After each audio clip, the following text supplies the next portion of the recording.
Hello friends, welcome to the new video. Tensions between Israel and Iran have risen after the assassinations of Hamas chief Ismail Haniyeh in Tehran and Hezbollah commander Fouad Shakar in Beirut, raising fears of a wider regional conflict amid Israel's ongoing war on Gaza. Iran, along with Israel, has vowed to severely punish Haniyeh's killing, although it has remained silent on Haniyeh's death, claiming responsibility for Shakar's murder and a recent rocket attack on him.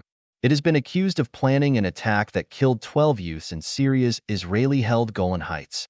Deputy Prime Minister and Minister of Foreign Affairs Ayman Safadi reiterated Jordan's commitment during a recent interview with Al Arabiya news channel, warning that any airspace violation will be dealt with decisively, regardless of the origin of the threat. Whatever the reason, former Minister of State for Media Affairs Sami Moita said Iran faced a major dilemma following its pledge to respond to Haniyeh's murder.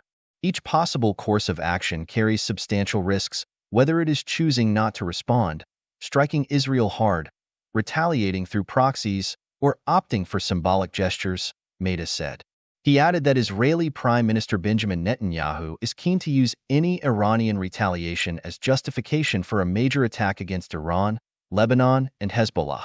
However, Moita pointed out that neither side seemed ready to escalate the conflict, as seen during the months-long offensive against Gaza. The expected Iranian response is more driven by Israeli attacks on Iranian targets outside or inside Iran than the situation in Gaza, Moita noted. He also suggested that Iran appeared to be leaning toward diplomatic engagement and strategic maneuvers, acknowledging the enormous costs that escalating tensions would entail for both Iran and its allies, particularly Hezbollah.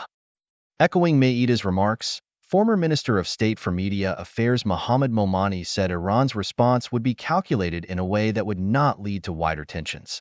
Iran's interest is in limiting the conflict as it is, Momani said, adding, Netanyahu and his government's interest is in creating new rules and preventing Iran from continuing to threaten Israel. If Iran responds by deviating from existing rules, Netanyahu is likely to escalate and establish new rules. Momani also emphasized Jordan's role in the conflict, noting that the kingdom is keen to stay out of conflict and prevent its airspace from becoming a battlefield. Jordan will continue to protect its national territory and airspace within these limits and principles. Strategic analyst Amir Sabila highlighted the inevitability of an Iranian response, pointing to intense diplomatic efforts aimed at containing the backlash and managing a possible Israeli response. The nature of the operation targeting Haniyeh inside Iran forces Iran to respond in one way or another, Sabila said. The real concern, however, according to Sabila, is Israel's response to Iran's actions, especially given Israel's preparations for a strong counterattack. Sabila also noted that the unprecedented scale of U.S. military personnel in the region serves a dual purpose: to contain Iran's response and to send a clear message urging Tehran to proceed with caution. Avoid things that could anger Israel and spark a wider conflict. The purpose of the military presence in the region is to prevent a direct conflict, but the situation remains critical. Thanks for watching our videos.